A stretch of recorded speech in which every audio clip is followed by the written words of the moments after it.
नमस्कार दोस्तों, exam original के यूट्यूब चैनल पर आपका स्वागत है। मैं हूं राजेश सोनोडिया और आज हम पढ़ने वाले हैं भारतीय अर्थव्यवस्था की नवीन प्रवृत्तियां, जिसमें हम लोगों ने जो पिछली दो क्लास है उसमें कृषि उद्योग की काफी चर्चा कर लिए हैं। आज हम उद्योग की उद्योग के आगे के बारे में चर्चा करने वाले हैं, जिसमें कल हमारे महारत्न तक हो गए थे। उसमें हम लोग नवरत्न पढ़ेंगे आज, और मिनी रत्न पढ़ेंगे, और औद्योगिक विकास के लिए कौन कौन सी योजनाएं लाई गई हैं अभी तक, ठीक है ना, उनके बारे में हम लोग पढ़ने वाले हैं। और साथ ही जो औद्योगिक नीतियां लाई गई हैं, ठीक है ना, तो उसके बारे में भी हम लोग देखने वाले हैं। और साथ ही हम लोग जो सेवा क्षेत्र का योगदान है भारतीय अर्थव्यवस्था में, ठीक है ना, उसको भी हम लोग आज देखेंगे, ठीक है ना। तो ये टॉपिक जो है आज पूरे कंप्लीट हो जाएंगे। और यह जो सेशन है, यह जो लेक्चर है, हमारा लास्ट लेक्चर है, जिसमें एमपी इकोनॉमिक्स क्या है आज पूरी हो जाएगी। मतलब आपकी जो यूनिट 6 है वो यहाँ पर अब पूरी तरीके से यहाँ खत्म हो जाएगी, ठीक है ना। तो थोड़ा ध्यान से पढ़िए, थोड़ा अच्छे से पढ़िए। और ये वाला कंटेंट जो है बहुत बेहतरीन तरीके से हमारे द्वारा बनाया गया है, इसलिए इसको देखना ना भूलें आप लोग, ठीक है ना। तो सबसे पहले देखते हैं, हम कल महारत्न पढ़ लिए थे हम लोगों ने। आज हम किसके बारे में पढ़ेंगे? आज हम पढ़ने वाले हैं नवरत्न कंपनियों के बारे में, ठीक है ना। नवरत्न सार्वजनिक जो परवी सेक्टर जो इंटरप्राइजेस है या उद्यम है, उसके बारे में हम लोग आज पढ़ने वाले हैं, ठीक है ना। तो जो नवरत्न का दर्जा देना जो प्रारंभ हुआ था, जैसे मैंने आपको कल भी बता चुका हूं कि जो नवरत्न का दर्जा है वह कब देना प्रारंभ हुआ है, तो वह 1997 से। कब? 1997 से। यदि डेट की बात करें तो ये नवरत्न का दर्जा है 22 जुलाई 1997 से देना इनको प्रारंभ हुआ है। प्रारंभ में हम देखते हैं कि जो 9 कंपनियां हैं, ठीक है ना, उनको नवरत्न का दर्जा प्रदान किया गया था। कितनी कंपनियों को? नवरत्न, 9 कंपनियों को, ठीक है ना। और इसी के तहत इनको क्या कहा गया? नवरत्न कहा गया। क्या कहा गया? नवरत्न इन्हें कहा गया, ठीक है ना। वर्तमान में यदि हम लोग देखें कि कितनी कंपनियां हैं नवरत्न के अंतर्गत, तो नवरत्न जो कंपनियां हैं या सार्वजनिक उद्यम है वह है 16। कितने उद्यम है? तो 16 सार्वजनिक उद्यम है नवरत्न कंपनियों के अंतर्गत, ठीक है ना। अब यहाँ पर ध्यान देने योग्य बात यह है कि नवरत्न का दर्जा प्राप्त करने के लिए कौन कौन सी शर्तें आवश्यक होनी चाहिए। तो यहाँ पर कुछ शर्तें दी हुई हैं, तो उनको हम लोग देखते हैं, ठीक है ना। तो यहाँ पर सबसे पहले जो शर्त है, कंपनी को मिनी रत्न 1 का दर्जा या कैटेगरी 1 में इसको क्या होना चाहिए? शामिल होना चाहिए किसी भी कंपनी को, ठीक है ना। मिनी रत्न कंपनी की कैटेगरी ए में इसको शामिल होना चाहिए। और पिछले जो 5 साल हैं, ठीक है ना, उसमें से 3 साल तक उत्कृष्ट क्या की रैंकिंग इसको हासिल होनी चाहिए, ठीक है ना। ये आपको क्या रखना है? ध्यान रखना है, ठीक है ना। और कंपनी के जो नीचे मानदंड है, ठीक है ना, जो 6 मानदंड है जो नीचे दिए गए हैं, उनमें कुल अंक कितने निर्धारित किए? तो 100 अंक निर्धारित किए गए हैं। तो उसमें कम से कम 60 या उससे अधिक स्कोर इनका होना चाहिए, तभी जो मिनी रत्न कंपनियां हैं उनको किसका दर्जा प्राप्त होगा? नवरत्न का दर्जा प्राप्त होगा, ठीक है ना। अब ये 6 मानदंड कौन कौन से, सिर्फ आपको ये क्या रखना है? याद में रखना है। क्या रखना है? याद रखना है। याद रखने के बाद ये है कि 100 में से कितने अंक हासिल होना चाहिए? 60 अंक हासिल होना चाहिए, बस, ठीक है ना। अब बात करते हैं कि कौन से जो 6 मानदंड है। तो पहला मानदंड है कुल संपत्ति कुल लाभ, दूसरा मानदंड है कुल उत्पादन में कुल श्रम शक्ति, तीसरा है पूंजी से ब्याज और कर घटाने के पूर्व लाभ, ठीक है ना, चौथा है ब्याज घटाने के पूर्व टर्नओवर, और पांचवा है प्रति शेयर आय और अंतर क्षेत्रीय प्रदर्शन, और जो लास्ट है कंपनी बोर्ड में 4 स्वतंत्र निर्देशक यहाँ पर होने चाहिए, ठीक है ना। यदि इन 6 मानदंडों में किसी कंपनी को 60 या अधिक का स्कोर यहाँ पर प्राप्त हो जाता है, मिनी रत्न कंपनी की बात कर रहे हैं हम, मिनी रत्न कंपनी, तो वह क्या कहलाती है? तो वह कहलाती है नवरत्न कंपनी कहलाती है। क्या कहलाती है? तो उसे हम नवरत्न कंपनी कहते हैं। क्या कहते हैं उसे? नवरत्न कंपनी का दर्जा उसे प्रदान किया जाता है, आपको याद में रखना है, ठीक है ना। तो कौन कौन से सार्वजनिक उद्यम जिन्हें नवरत्न का दर्जा प्राप्त है उनके बारे में हम चर्चा कर लेते हैं। जैसे पहला हो जाता है Mahanagar telephone limited, Mahanagar telephone Nigam limited, जिसे हम किस नाम से जानते हैं? M T L, M T N L M, M टी NL के नाम से इसे जाना जाता है। और इसकी स्थापना कब हुई थी? 1986 में इसकी स्थापना हुई थी, ठीक है ना। फिर हम देखते हैं कि BEL, भारत इलेक्ट्रिक्स लिमिटेड, इसकी स्थापना हुई 1954 में, ठीक है ना। फिर हम देखते हैं कि HAL, हिंदुस्तान एरोनॉटिक्स लिमिटेड, 1940 में इसकी स्थापना होती है। फिर हम बात करते हैं Rashtriya Khanij Vikas Nigam, national mineral development corporation limited, 1954 58 sorry, और नेशनल एल्यूमिनियम कंपनी लिमिटेड, ठीक है ना, इसकी स्थापना होती है 1981। फिर हम देखते हैं कि shipping corporation of India limited, 1961 में इसकी स्थापना होती है। फिर हम देखते हैं कि राष्ट्रीय इस्पात निगम लिमिटेड। आपको सिर्फ यहाँ पर ध्यान देने योग्य जो चीजें हैं वह आपको ध्यान में रखना है कि जैसे उनने पूछ लिया कि MTNL का पूरा रूप क्या है या पूरा नाम क्या है, ठीक है ना, तो आपको पता होना चाहिए महानगर टेलीफोन निगम लिमिटेड। या BEL का पूरा नाम क्या है, ठीक है ना। या जो महत्वपूर्ण जो कंपनियां हैं उनकी स्थापना की जो वर्ष है उसको आपको याद में रखना है, ठीक है ना। और बाकी जो याद रखना है कौन कौन सी नवरत्न कंपनी है, तो 16 नवरत्न कंपनियों को आपको नाम याद होना चाहिए, ठीक है ना। जैसे पहली Navratna company Mahanagar telephone limited, Bharat electronics limited, Hindustan aeronautics limited, Rashtriya Khanij Vikas Nigam, national aluminium company limited, shipping corporation of India limited, Rashtriya Ispat निगम, इसकी स्थापना होती है 1971 में, ठीक है ना। आगे हम लोग देखते हैं कि जो नेवेली लिग्नाइट कारपोरेशन है, ठीक है ना, इसकी स्थापना होती है 1956 में, ठीक है ना। फिर हम देखते हैं कि इंजीनियर्स इंडिया लिमिटेड, ठीक है ना, इसकी स्थापना होती है 1965 में और इसका मुख्यालय हो जाता है नई दिल्ली में, ठीक है ना। नई दिल्ली को छोड़कर जहां भी जिस कंपनी के मुख्यालय हैं वह भी आपको ध्यान में रखना है। जैसे नेवेली लिग्नाइट लिमिटेड का मुख्यालय कहां पर हो जाता है, तो चेन्नई में इसका मुख्यालय हो जाता है। कहां पर? चेन्नई में, ठीक है ना। फिर हम देखते हैं कि national building construction corporation limited, 1960 में इसकी स्थापना होती है और इसका मुख्यालय कहां पर है? नई दिल्ली में है, ठीक है ना। फिर भारतीय कंटेनर निगम लिमिटेड की यदि हम बात करें तो 1989 में इसकी स्थापना होती है और नई दिल्ली में इसका क्या हो जाता है? मुख्यालय हो जाता है। फिर हम बात करें कि रेल विकास निगम, ठीक है ना, 2003 में इसकी स्थापना होती है और नई दिल्ली में इसका क्या हो जाता है? मुख्यालय इसका हो जाता है, ठीक है ना। फिर ONGC विदेश लिमिटेड, 1956 में इसकी स्थापना होती है और नई दिल्ली में इसका क्या हो जाता है? मुख्यालय हो जाता है। फिर राष्ट्रीय केमिकल्स एंड फर्टिलाइजर लिमिटेड, 1978 में इसकी स्थापना होती है और मुंबई में इसका मुख्यालय हो जाता है। दिल्ली को छोड़कर जहां भी जो भी कंपनी स्थापित है उसका आपको मुख्यालय ध्यान दे देना है, क्योंकि मैक्सिमम जो कंपनियां हैं ये सार्वजनिक क्षेत्र की कंपनियां हैं, उनका मुख्यालय कहां पर है? नई दिल्ली में। बाकी जो सही का मतलब बाकी जो अन्य कंपनियां हैं बस उनका आपको क्या रखना है? ध्यान में रखना है, ठीक है ना। फिर देखते हैं इरकॉन इंटरनेशनल लिमिटेड, ठीक है ना, इसका 1976 में स्थापना होती है और नई दिल्ली में इसका क्या हो जाता है? मुख्यालय। फिर हम देखते हैं कि rail India technical and economic service limited, 1974 में इसकी स्थापना होती है और गुरुग्राम में इसका क्या हो जाता है? मुख्यालय हो जाता है, ठीक है। तो पूछा क्या जाएगा कि महारत्न का दर्जा वर्तमान में कितनी कंपनियों को प्राप्त है, तो 16 कंपनियों को। कितनी कंपनियों को? 16 कंपनियों को। जो सॉरी महारत्न का दर्जा 13 कंपनियों को, ठीक है ना। नवरत्न का दर्जा तो 16 कंपनियों को। कब से प्रारंभ हुआ महारत्न? तो 2010 से। नवरत्न का दर्जा कब से देना प्रारंभ हुआ? तो 1997 से, ठीक है ना। ये चीज आपको क्या रखनी है? याद रखनी है, ठीक है। अब आगे चर्चा कर लेते हैं हम जो मिनी रत्न कंपनियां हैं वो फेज 1 की यदि हम बात करें तो सिर्फ यहाँ पर आपको ये PDF दिया हुआ है, सिर्फ आप एक बार क्या रख लेंगे? इनके नाम याद रख लेंगे, ठीक है ना। वर्तमान में हम लोग तो देखते हैं कि जो मिनी रत्न है उसमें एक के तहत कितनी कंपनियां हैं? तो 57 कंपनियां हैं। कितनी कंपनियां हैं? 57 कंपनीज हैं मिनी रत्न एक के तहत। मिनी रत्न एक के तहत कितनी कंपनियां हैं? तो 57 यहाँ पर कंपनियां हो जाती है।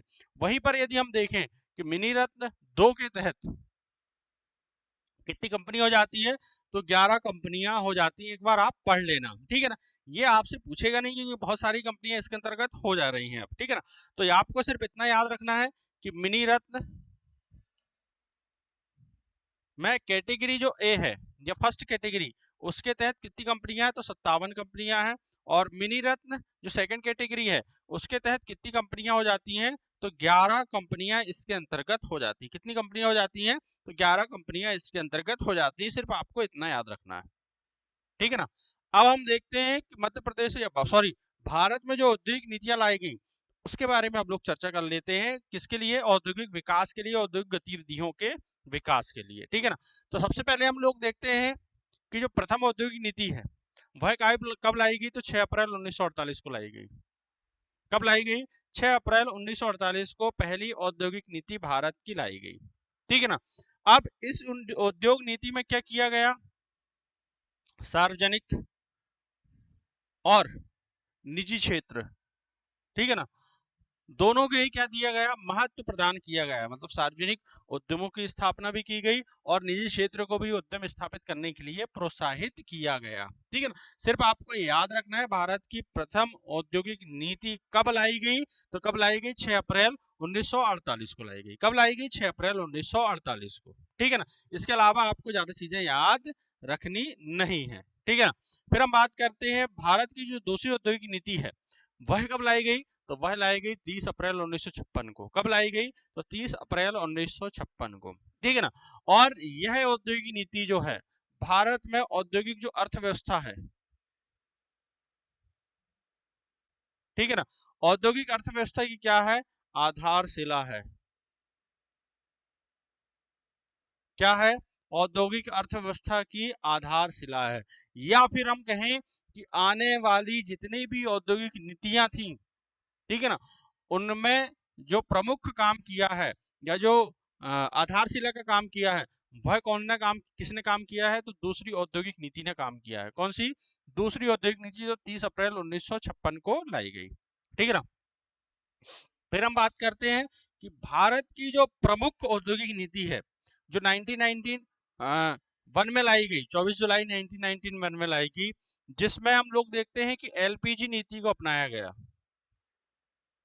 कौन सी नीति को अपनाया गया, एलपीजी नीति को अपनाया गया। और सरकार ने इसमें व्यापक परिवर्तन किए थे, ठीक है ना, बहुत महत्वपूर्ण परिवर्तन किए थे। जैसे कि हम बात करें कि इसमें जो है औद्योगिक क्षेत्र में निजी क्षेत्र की भागीदारी को बढ़ावा दिया था, ठीक है ना, विदेशी निवेश को बढ़ावा दिया गया, ठीक है ना। जो सार्वजनिक क्षेत्र है, पब्लिक सेक्टर जो कंपनियां हैं, उसमें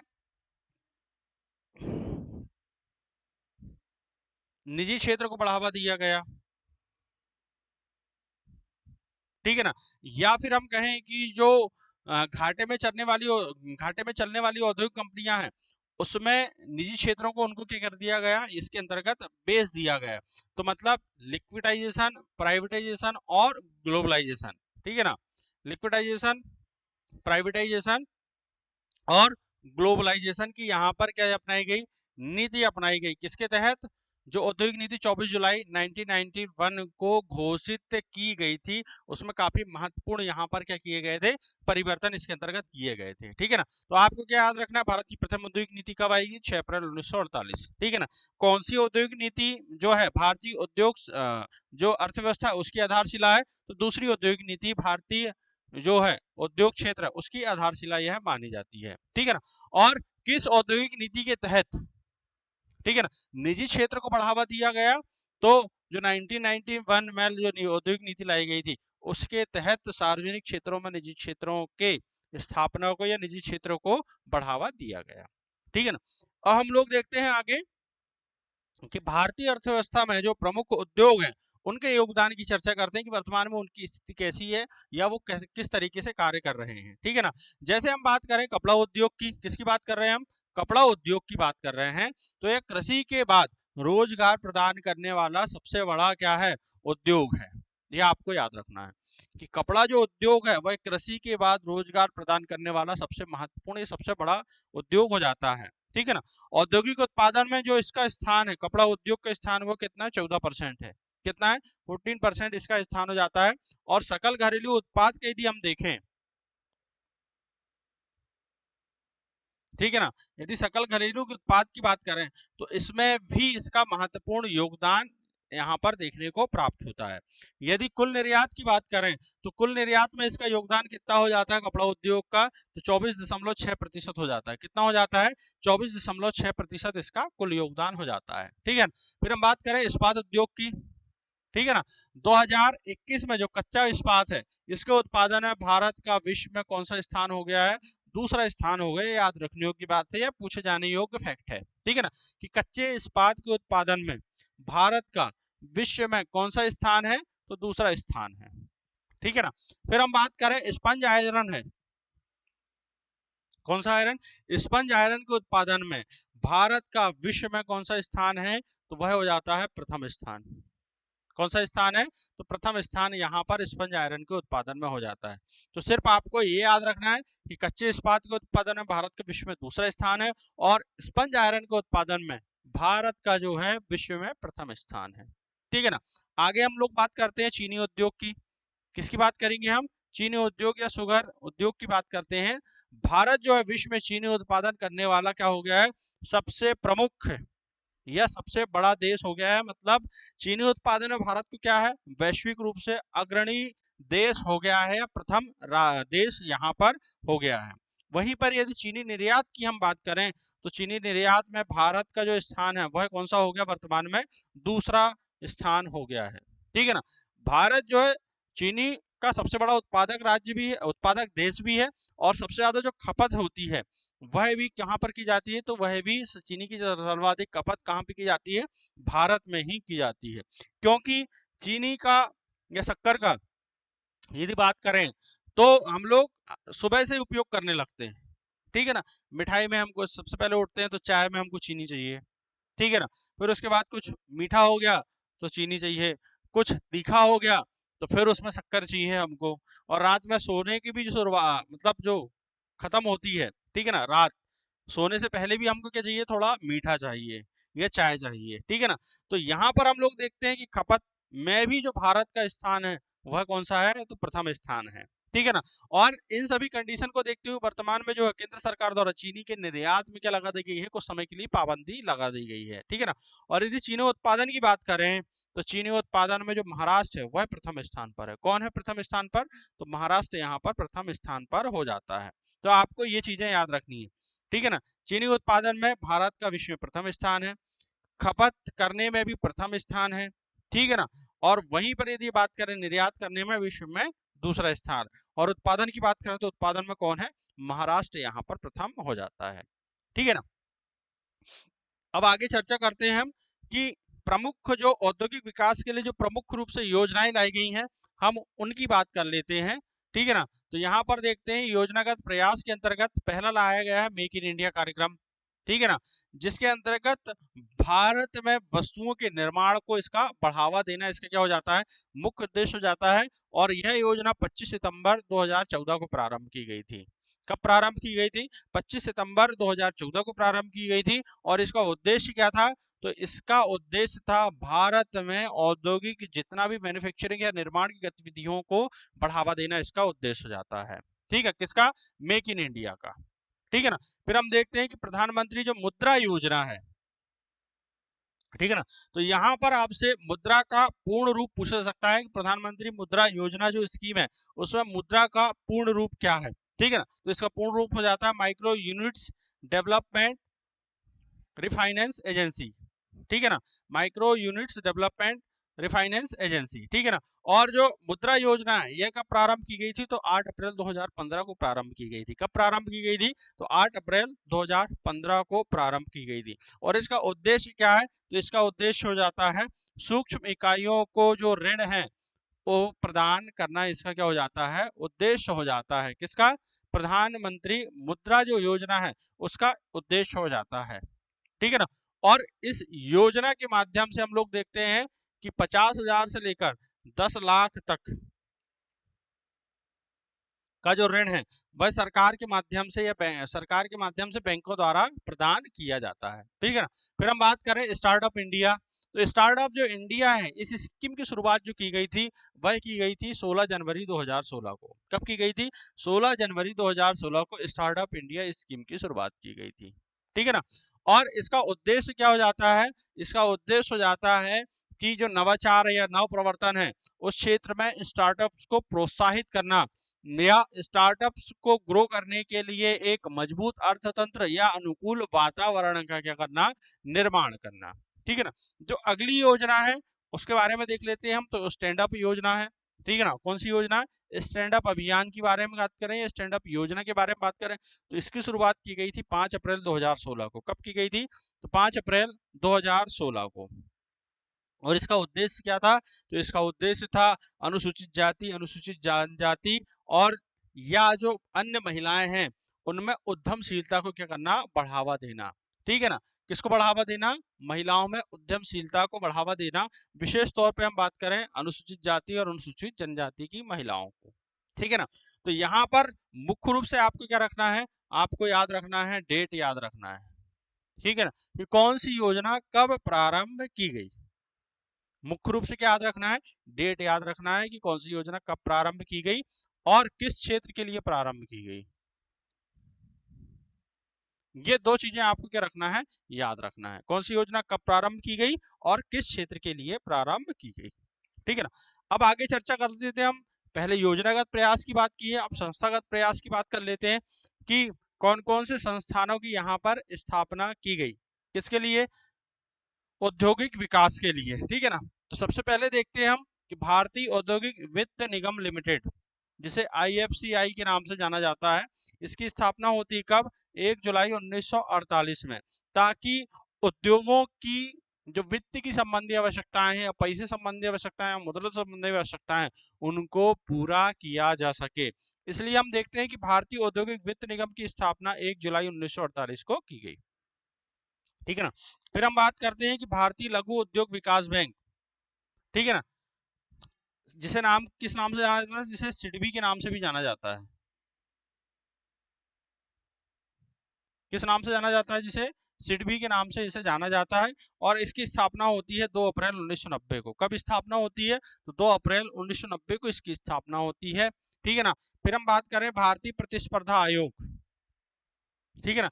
इसकी स्थापना होती 14 अक्टूबर 2003 14 अक्टूबर 2003 को इसकी स्थापना होती। कब होती है? 14 अक्टूबर 2003 को इसकी स्थापना होती। किसके तहत? प्रतिस्पर्धा अधिनियम 2002 के तहत। किसके तहत?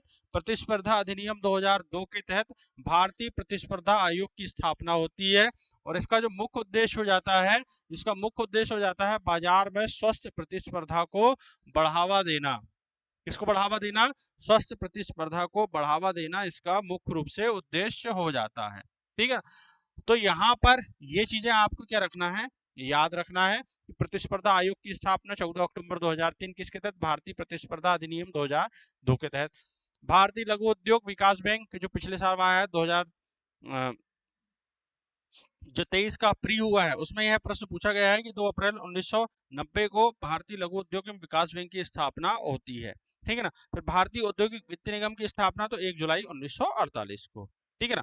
तो यहाँ पर हम लोग जो देखते हैं कि वह हमारा जो उद्योग वाला जो टॉपिक है वह हमारा यहाँ पर पूरा हो चुका है या खत्म हो चुका है। ठीक है ना। अब बात करते हैं हम किसकी? सर्विस सेक्टर की बात करते हैं। किसकी बात करते हैं हम? सेवा क्षेत्र की बात करें या सर्विस सेक्टर की बात करें। यदि इसकी बात करें तो जो प्राथमिक क्षेत्र को कौन कहलाता है? सेवा क्षेत्र। जो प्राथमिक क्षेत्र को या हम कहें कि कृषि क्षेत्र को, ठीक है ना, या हम बात करें कि द्वितीयक क्षेत्र को, या जिसे कहते हैं हम कौन सा? उद्योग क्षेत्र। ठीक है ना। इन दोनों ही क्षेत्रों को क्या प्रदान करने का काम करता है? सर्विस या सेवा प्रदान करने का काम करता है। तो उसे क्या कहते हैं? हम सेवा क्षेत्र के नाम से उसे जानते हैं। ठीक है ना। जो प्राथमिक क्षेत्र को और द्वितीयक क्षेत्र को सेवा प्रदान करने का कार्य करता है उसे किस नाम से जाना जाता है? तो उसे सेवा क्षेत्र के नाम से जाना जाता है। यह आपको याद रखना है। ठीक है ना। यह जो है अर्थव्यवस्था में सबसे महत्वपूर्ण जो है क्षेत्र है। क्योंकि यदि हम जीडीपी की बात करें, किसकी बात कर रहे हैं हम? जीडीपी की बात करें, ठीक है ना, तो जीडीपी में लगभग सेवा क्षेत्र की जो हिस्सेदारी है वह कितनी है? लगभग 52 से 54% है। कितनी है? 52 से 54%, 52 से 54% किसकी हिस्सेदारी हो जाती है? सेवा क्षेत्र की हिस्सेदारी हो जाती है, ठीक है ना। इसलिए यदि सर्विस सेक्टर जो है सबसे महत्वपूर्ण क्षेत्र हो जाता है, या तो जो तृतीय क्षेत्र है अर्थव्यवस्था का सबसे महत्वपूर्ण क्षेत्र यहाँ पर देखने को प्राप्त हो रहा है। किसका? भारतीय अर्थव्यवस्था का, ठीक है ना। तो ये चीज आपको क्या रखनी है? याद में रखनी है, ठीक है ना। अब हम देखते हैं कि 2022-23 में भारत के जीवीए में, किसमें? भारत के जीवीए में सेवा क्षेत्र का योगदान जो है वह कितना है? तो 52.5% है। कितना है? 52.5। तो इससे स्पष्ट हो रहा होगा कि जो सेवा क्षेत्र है वह भारत की कुल जीवीए जीडीपी में 50% से अधिक हिस्सेदारी रख लेता है ना। और साथ ही जो इतनी पूंजी निर्माण है उसमें भी यह जो क्षेत्र है, यह क्षेत्र सर्वाधिक योगदान देता है भारत की जीडीपी में। जितनी भी पूंजी का निर्माण होता है उसमें सर्वाधिक योगदान कौन सा क्षेत्र देता है? तो तृतीय क्षेत्र देता है या सेवा क्षेत्र देता है, ठीक है ना। ये चीज आपको याद में रखनी है, ठीक है ना। अब बात करते हैं राष्ट्रीय आय के जो आंकड़े हैं उसके अनुसार 2022-23 में चालू कीमतों पर या वर्तमान कीमतों पर सेवा क्षेत्र का योगदान कितना रहा? तो 53.4% रहा। कितना रहा? 53.4% रहा, ठीक है ना। फिर 2021 में सेवा क्षेत्र का जीडीपी में यदि योगदान की चर्चा करें तो वह कितना था? तो 47.5% था। कितना था? 47.5% था, ठीक है ना। यदि हम बात करें कि वित्तीय वर्ष 2022-23 की यदि हम बात करें प्रचलित कीमतों पर सेवा क्षेत्र में जो वृद्धि दर है वह कितनी है? तो 9.1% है। कितनी है? 9.1% है। सेवा क्षेत्र में क्या है? वृद्धि दर कितनी है? 9.1%, ठीक है ना। अब हम बात करते हैं जो एनएसओ है, जिसे एनएसओ के नाम से जाना जाता है, राष्ट्रीय सांख्यिकी कार्यालय, जिसे किस नाम से जाना जाता है? नेशनल स्टैटिस्टिक्स ऑर्गेनाइजेशन या कार्यालय के नाम से इसे जाना जाता है, के अनुसार 2022-23 में सेवा क्षेत्र में मूल कीमतों पर, ठीक है ना, कितनी वृद्धि अनुमानित है? तो 7% की वृद्धि अनुमानित है, ठीक है ना। और वर्ष 2021-22 में यह वृद्धि कितनी हो जाएगी? तो 8%, 8.8% हमको देखने को प्राप्त हो रही है, ठीक है ना। अब जो महत्वपूर्ण पॉइंट है यहाँ पर याद रखने योग्य बात कि रोजगार में सेवा क्षेत्र का कितना हिस्सा है? तो 32% हिस्सा है। कितना हिस्सा है? तो 32% हिस्सा है, ठीक है ना। अब यहाँ पर याद रखने योग्य बात कौन कौन सी है? तो यहाँ पर याद रखने योग्य बात है कि भारतीय अर्थव्यवस्था का जो तृतीय क्षेत्र है वह कौन सा है? तो वह है सेवा क्षेत्र। यदि आपसे पूछे कि भारत की जीडीपी में सर्वाधिक योगदान कौन से क्षेत्र का है? तो वह किस क्षेत्र का है? सेवा क्षेत्र का, ठीक है ना। अब इसे पूछ लिए कि 2022-23 में भारत के जीवीए में सेवा क्षेत्र का योगदान कितना है? तो 52.5% है। कितना है? 52.5%। यदि आपसे स्पेसिफाई करके पूछे कि राष्ट्रीय आय के जो आंकड़े हैं उसके अनुसार, स्पेसिफाई करके पूछे कि राष्ट्रीय आय के आंकड़ों के अनुसार 2022-23 में, ठीक है ना, सेवा क्षेत्र का योगदान कितना है? तो 53.4% रहा है, ठीक है ना। अब जो याद रखने योग्य बात बता रहा हूँ, वित्तीय वर्ष 2022-23 में भारत के जीवीए में सेवा क्षेत्र की वृद्धि दर कितनी रही है? तो 9.1% रही है, ठीक है ना। और रोजगार में सेवा क्षेत्र की हिस्सेदारी कितनी है? तो 32% सेवा क्षेत्र की रोजगार प्रदान करने में हिस्सेदारी हो जाती है, ठीक है ना। तो इस आधार पर देखें कि रोजगार प्रदान करने में भी जो सेवा क्षेत्र है वह क्या है? महत्वपूर्ण भूमिका यहाँ पर निभा रहा है, ठीक है। अब हम आगे की चर्चा करते हैं कि विभिन्न क्षेत्रों में जो सेवा क्षेत्र का योगदान है, जो सेवा क्षेत्र के उप क्षेत्र हैं उनका योगदान की हम लोग चर्चा कर लेते हैं। किसमें? 2021-22 वित्तीय वर्ष के अनुसार हम लोग देखते हैं कि भारत के सेवा क्षेत्र में जीवीए में जो भागीदारी उसकी चर्चा कर लेते हैं। जैसे यहाँ पर दिया हो व्यापार, होटल, परिवहन, संचार, प्रसारण संबंधी सेवाओं की 2021-22 में सेवा क्षेत्र के जो जीवीए में है उसमें हिस्सेदारी इसकी कितनी हो जाती है? 16.9% इसकी हिस्सेदारी हो जाती है, ठीक है ना। फिर यदि बात करें वित्तीय, रियल एस्टेट, व्यावसायिक सेवाओं की यदि हम बात करें तो इसकी हिस्सेदारी कितनी हो जाती है? तो 20.9% इसकी हिस्सेदारी हो जाती है। फिर हम बात करें लोक प्रशासन, रक्षा और अन्य सेवाओं की यदि हम बात करें तो इसकी हिस्सेदारी हो जाती है 15.2%। कितनी हो जाती है? तो 15.2% इसकी हिस्सेदारी हो जाती है, ठीक है ना। तो यदि हम जो सेवा क्षेत्र के उप क्षेत्र में जो सर्वाधिक योगदान है वह कौन सा क्षेत्र दे रहा है, उप क्षेत्र दे रहा है, तो वित्तीय, रियल एस्टेट और व्यावसायिक जो सेवाएं हैं वह सर्वाधिक योगदान दे रहा है किसमें, सेवा क्षेत्र में। ठीक है।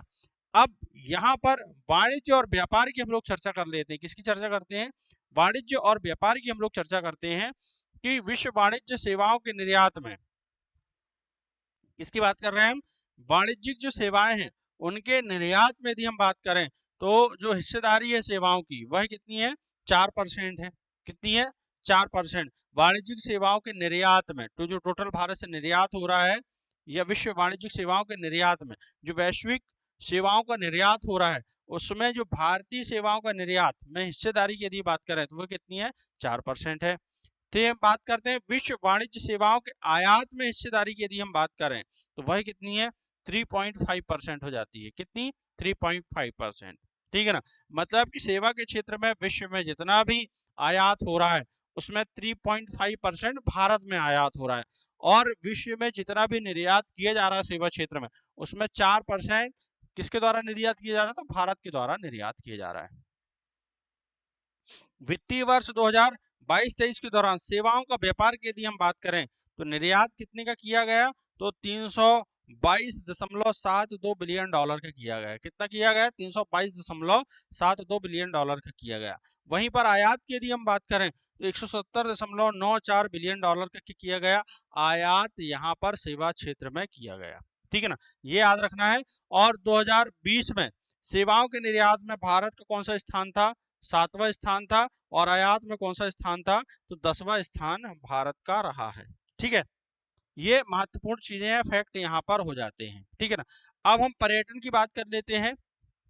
किसकी बात करते हैं हम, पर्यटन की यदि हम चर्चा करें तो 2022 में भारत में आने वाले जो कुल पर्यटक है वह कितने हैं, 6.19 मिलियन यहाँ पर भारत में आने वाले कुल पर्यटक हो जाते हैं। ठीक है ना।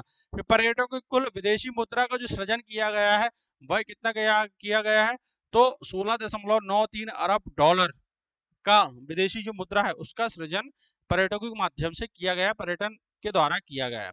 सर्वाधिक जो विदेशी पर्यटक है वह किससे आते हैं, वह कौन से देश से आते हैं, तो वह आते हैं अमेरिका से। जो कुल यदि 100 पर्यटक आते हैं तो उसमें से 22 पर्यटक कहाँ के होते हैं, हमारे देश में अमेरिका के होते हैं। कहाँ के होते हैं, तो अमेरिका के होते हैं। ठीक है ना।